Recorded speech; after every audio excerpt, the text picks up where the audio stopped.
Hello everyone! Today we're going to learn about how to draw shapes. When you're trying to draw something, what do you need to check to make sure you're getting the right shape? How can you increase your skill of eye for detail? We'll find out in this lesson. Let's take a look at this.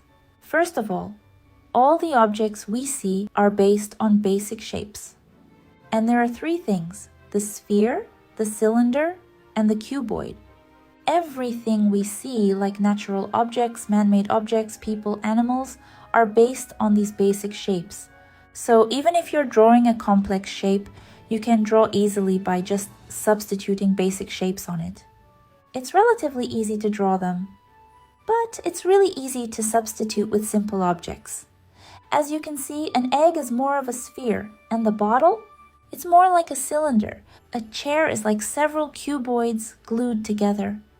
But the world around us isn't as simple as that. There are a lot of complex shapes. In that case, it's easier to approach them in chunks. Today's point. So for example, if I gave you this tree and asked you to draw it, how do you think you would draw it? Some people might start with the trunk and then draw the tree in a roughly simple shape. Or some people might draw it this way. Or some people might start with finding the details of each leaf. There are all kinds of styles, so there's no right or wrong way to do it. But if you want to draw more precise shapes, I'd recommend sketching from the largest to the smallest. Let's try again. Which shape should I substitute to get the closest feel? A sphere? Or a cylinder?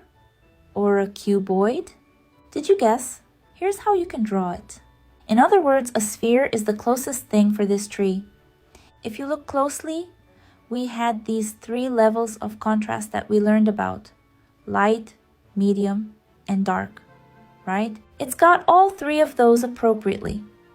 One big sphere, and inside of that, light, medium, and dark. Light, medium, dark. Light, medium, dark. You can see that it just keeps repeating. And then if we subdivide it further into this light, medium, dark, light, medium, dark, you can start to draw out the individual leaves. We're not going to start with these silhouetted parts. Checking the big shapes first is more important when you look at the right shape. You just need to know it first. So what should we check first when we sketch? Let's take a look at some examples. This is the method I use when I want to get a more exact shape. The first thing you need to do is create a standard point. There are two main ways to get a standard point: the largest or the center. For example, in the photo on the left, you could look at the largest basket or the pumpkin as a standard point. I'm going to use the pumpkin as a standard point and explain the other things. So, if you decide on a standard point, you can start sketching with checking the things below. The first is the distance between the objects. When you start with your standard point, imagine drawing something next to it. You're not just drawing it, you're constantly comparing how far it is from the standard point visually together. The same thing happens when you draw the next object. You need to keep making connections with the standard point and the other objects that you've already drawn. The more comparisons you make, the more you can confirm the shape from various angles. The second is size comparison. Similarly, you can look at the size difference compared to a standard point.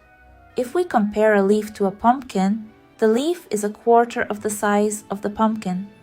This step that I'm going to explain is a rough sketch, which is the beginning. So you don't need to be 100% correct. Think of it as just getting a rough feel for it first. Number 3, angle. This is the angle between your standard point and the other object. There are a lot of angles to compare, right? You can look at it this way, or you can connect the top side. You can connect them together like this. Comparing these angles depends on where you're looking, so you can check different things as you need to. Okay, and then number 4, blank space. It's a face. So far, we've been looking at the outline to get the shape, but it can be a little hard to get the right shape if you're just looking at the outline.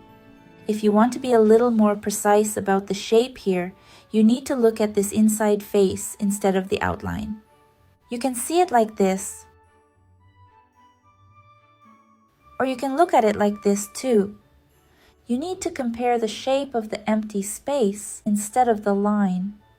You might think, it looks like similar with lines and faces, but it's very different between drawing lines and faces. You'll be more precise if you check both together. And then number 5, flow.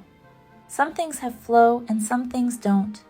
Now, if you look at this picture, there's no any flow. There's just a basket sitting in the center of the frame. But when you look at the leaves in the basket, it's like a bunch of similar things that are connected to each other.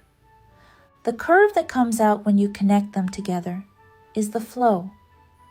So when you're looking at something with flow, you need to check this as well. If you don't see flow, you don't need to check it. You can draw a pretty precise shape by just observing the other things. Now, since I'm just explaining it in words, so you might be thinking, when am I going to check all of this? Your eyes are faster than your hands. If you keep being conscious and practicing, you'll find that you have fun to check things out later. Of course, this doesn't mean you have to use this method all the time. If you want to draw freely, it's okay not to. But if you want to practice about form or draw something more precisely, it's a great way to do that. Right now, you're only practicing with relatively simple objects, so it can be a little boring. But the same thing applies to drawing figures, characters, and the human body as well. For example, if you're drawing a person, what is the distance between the eyes? What is the position of the nose? How far the lips come from the nose? All of these things apply to all of them. The same goes for the human body. Face size, shoulder angle, overall pose flow. Where are the hands positioned? How far do the arms come down? It's all the same. So before you start drawing all these difficult things, just think of it as warming up with relatively simple objects first. I'm going to put some references in here, but you can use the others, what you like to draw as well. Check the things out that I've mentioned and draw them together. Now, the big thing here is lines. We learned about the 3 types of lines in the beginning: circles, straight lines, and curves. When you're doing your rough sketches, it's really important to be able to use these 3 lines freely. I recommend that you choose a line that you think will work well with your subject. It's not always a good idea to use only one type. For example, if you're drawing this arm, you can see that it's softly bent, right? So instead of just drawing a straight line, I think I could add a curve to it to give it more of a shape. On the other hand, if you're drawing a hard shape like this, a straight line would look much better than a curved line.